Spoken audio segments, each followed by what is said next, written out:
Hi, I'm Jamie Batcher, instructor for AMP2. We're going to wrap up our lecture on, excuse me, on metabolism and energetics. I started a little too energetically, I guess. We were just talking about nutrition in our last lecture and some of the disorders that come about from nutrition. We're switching gears and talking about the energetics and thermoregulation of our body. And this is kind of a catch-all category, so it's added into this chapter because we were talking about how energy is derived from our molecules, so we may as well just talk about how it is used to generate body heat. It's the study of energetics, this energy flow and conservation in our body. We measure this through a basal metabolic rate, or BMR. This is the basic benchmark for all of our energetic studies that scientists do. It's defined as the minimum resting energy expenditure for an alert person who is awake but not moving. So if you were just awake and lying in bed all day, just watching TV, this is how many calories you would burn. It's very easily monitored, very easily detected. You can monitor it through respiratory activity, doing a simple equation where you're assuming 4.825 calories extended per liter of oxygen consumed. Typically, you just do a little bit of math on your body weight and height and get your BMR. There it is. You can go online to BMR calculators and they can do it. It's obviously not very accurate, but it just gives you a slight estimate. So an average person has a BMR of around 70 calories per hour. And there's obviously various factors: size, weight, overall level of physical activity. Food intake has to be adequate to support all of your daily activities to maintain your normal BMR. If you're not bringing in enough food for your BMR, then guess what? Your metabolism is going to slow down. Your body's going to stop using all that energy. So it's going to start conserving it. So someone who is, for instance, resting is going to burn, 50 or so calories an hour. Someone who's walking slowly for an hour is going to burn 200 or 300 calories per hour. Someone who's competitive swimming is going to burn up to 1,000 calories an hour. How would you competitive swim for an hour? Jogging, around 800 calories per hour. Well, that's a fast jog. It's probably more like 500 or 600. Again, it depends on your normal body size. I know me, when I go for like a long run, I'm generally burning around 100 calories every 10 or so minutes.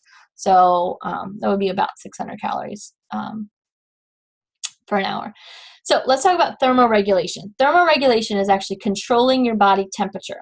Through doing that, we're going to control our metabolic activities. Since our metabolism, when we create ATP, 60% of that energy in the molecules we break down is released as body heat. 40% of it is gone into creating ATP. Metabolism and energetics go hand in hand with each other, right? Creating energy in the form of heat or creating energy in the form of ATP. Either way, it's all about maintaining that homeostasis. You can pause the video here, go back and review this section. We're going to keep on. One of the ways that we maintain this homeostasis and this BMR is by maintaining an appetite, having appetite control. There's two specific areas of our hypothalamus that are in charge of our appetite. One is the feeding center, where you get hungry. One is the satiety or satiety center, which is involved in feeling full or being satisfied with what you ate. It's affected by multiple factors, including social factors, right? Have you ever been in that social setting and you're not hungry, but you eat anyway because your friends are eating or because it looks good, right? That's social pressure, psychological pressure. Well, this isn't going to be good later, so I might as well eat it now, right? Or dietary habits. Maybe just get in the habit of having a midnight snack every night. Maybe you get in the habit of eating popcorn and drinking a glass of wine at 9 o'clock every night. Just like Olivia Pope on Scandal, right? So you can get into these habits and forget that you're doing these things, or you can actually pay attention to what your body's telling you and not do them, and obviously not consume those extra calories. So all of this is done through regulatory mechanisms. There's a short-term and a long-term regulatory mechanism. The short-term regulation of appetite involves stimulating the satiety center of your hypothalamus. It's basically going to be triggered by elevated blood glucose levels. Hormones of the digestive tract, like CCK, being released are going to turn off your appetite, and the stretching or distension of your digestive wall, also turning off your appetite. food's here, we got digestion going, glucose is in the blood, we don't need to eat anymore, you're satisfied, stop eating, please, right? You can also stimulate the feeding center through neurotransmitters, neuropeptide Y or NPY, coming from the hypothalamus, ghrelin, which is coming from an empty stomach. Those are going to stimulate the feeding center and bring on hunger and make you hungry. There's also long-term regulation of appetite. This is done mostly through leptin of the satiety center. Leptin is a hormone that's released by your adipocytes. Basically says, hey, we got fat being deposited on our adipocytes. We're storing fat. You don't need to eat anymore. Please stop eating. We have enough food for the time. The effects are very gradual with leptin. There's actually been some studies where people will take leptin like pills so that they can suppress their appetite and help them lose weight, bring in less calories. They've been somewhat successful. A lot of those studies, though, aren't done properly, don't use placebos and things like that. So more work has to be done. So as well, also you have malnutrition effects, right? So you can't not eat at all. This is just a nice diagram showing you the short-term and long-term regulation of appetite. Long-term regulation is done through leptin. Short-term is done through stretching of the digestive system, blood glucose levels, and hormone levels, and then stimulating the feeding center through NPY and ghrelin. You can pause the video here, go back and review this section. We have one more little section to go through, and that is all about body heat. Remember, we are bringing in energy. We are converting some of that energy into ATP, but the rest of it is being released as heat. So we have to have a way of releasing heat from our body. It's all about maintaining a stable body temperature. There are 4 mechanisms of transferring this body heat out, right? Radiation. The energy transfers, this is when energy is transferred through infrared radiation. This would be like heat from the sun. More than 50% of our body heat is lost through radiation. It's just radiating out of us, right? You get close to somebody and you feel the heat radiating off of their body. I'm thinking of my dog, right? When she like lays on top of me, I can feel that heat. Radiation. Evaporation. Water changing from a liquid to a vapor. As it does that, it's absorbing energy to get those water molecules going into a gas, and it's taking energy away. This would be like sweating off of the surface of the skin. It's actually taking the heat energy away and putting it into the water molecule so it can turn into a gas. There is insensible and sensible perspiration. If you remember back to our integumentary system, insensible is constant. This is happening all the time, all over our body, and sensible is when you're actually physically sweating and you feel sweaty. 2 to 4 liters per hour is how much you can secrete if you're, actively sweating. Convection is heat loss due to air movement. This would be the warmer air rises away from the body. This would be like heat evaporating or heat moving off of our head. If you've ever looked, and I always thought this was funny. If you know I'm not offending anybody. This is true. If you know someone that's bald, or maybe you're bald yourself, and it's very cold outside, if you go outside and look at a bald person's head, what do you notice? It looks like their head's on fire because it's steaming. That's the heat loss through convection. I can say this, my husband's bald, right? So heat is radiating off of his head if he does not wear a hat.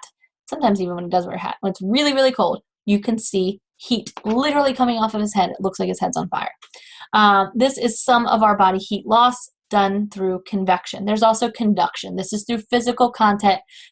It's not as effective at gaining or losing heat. This would be like, here, let me grab your hands and put your cold hands on my hands, right? And my warm hands will warm up your cold hands, right? Not nearly as effective. There's just some examples of how the heat is being lost. So let's look at overall body temperature and how we have to maintain that normal range around 98 degrees. If we get up into the 110 degrees, that's when we're talking about being severely impaired, dying, convulsions, cell damage, heat stroke, right? All of that. Having a slightly elevated disease or anxiety, right? All of those, thermoregulation is pretty effective still at that point. You can be disoriented, or symptoms can be somewhat normal even at that point. Look at the opposite direction. Early mornings in cold weather, you wake up, your body temperature is a little lower, maybe severe exposure, very cold temperatures, or hypothermia for our open heart surgery, all of those things, right? very impact your thermoregulatory abilities and could cause cardiac arrest or death. So you can pause the video here, go back and review the section on thermoregulation and heat transfer. Let's talk about how our body regulates heat loss. So that's how heat can be lost or gained. Let's talk about how it does it. There's a heat loss center and a heat gain center. Guess what? It's all controlled through our hypothalamus. Remember, our hypothalamus is our homeostasis guy in our brain, right? It's hunger, it's thirst, it's our main hormone center. All of those things, also thermoregulation. So our high temperature, we're outside, it's a hot day, we're sweating. What are some changes that we can do to bring our body temperature back down? Well, there's behavioral changes, right? We move to the shade, we drink water, we start maybe taking a layer of clothes off, right? Inside our body, we also have vasodilation occurring, shunting the blood to the skin surface. Remember, our veins are paired. We have a deep and a superficial vein, right? So the blood in the veins, instead of traveling through the brachial vein, it's going to go through the cephalic vein or the basilic vein, right? There's more superficial veins so that the heat from the blood can radiate out through the skin surface. It's going to increase heat loss through radiation and convection. We're going to start sweating. That's going to accelerate heat loss through evaporation. We're also going to start removing some heat just through our process of respiration. Our breaths are going to get deeper, and that's going to increase evaporative heat loss as well. So this is all regulated by the heat loss center.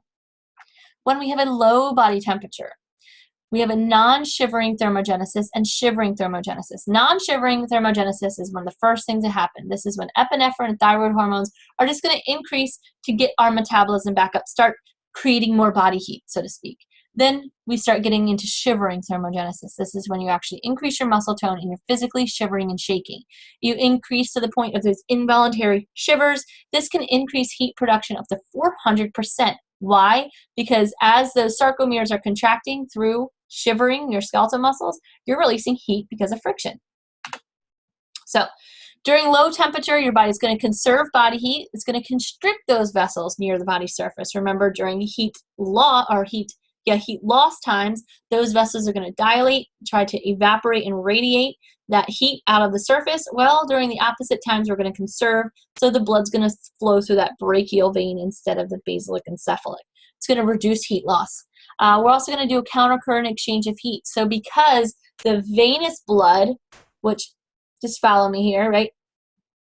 We have our brachial artery and brachial vein, right? They're both deep in our arm. They go all the way down, radial and ulnar, and then deep palmar and superficial palmar arches. So the arterial blood that's coming out of our, subclavian axillary artery is relatively warm. It's in the core of our body. But what do you think is going to happen to that blood as it goes out more distally in these further away, in these distal blood vessels? It's going to lose heat, right? Because we're getting further and further from the core of our body. What are some of the first parts of our body that get cold? Our fingers and toes, right? That's because that blood there is a little bit cooler than when it left your body core. So as that blood now comes back through the radial and ulnar veins and then back up through the brachial vein, guess what? It's going to be warmed by that outgoing blood. Remember, those vessels are right next to each other. So you have this warm arterial blood and this cooler venous blood coming back. You want to maintain a core body temperature, so this venous blood is going to be warmed by this outgoing arterial blood. It's called a countercurrent exchange of heat. It's going to trap the heat close to the body core and help reduce heat loss to the external environment. Here's a nice image of it. Here you see those two vessels right next to each other. This would be the deep vein, deep artery, through countercurrent mechanisms. And we finally end this lecture on thermoregulation. Here's your little review sheet. Let me know what questions you have, and if you need me to, review anything else with you, I'd love to. You can just shoot me a quick email, and we can chat about it. Have an awesome day. Bye.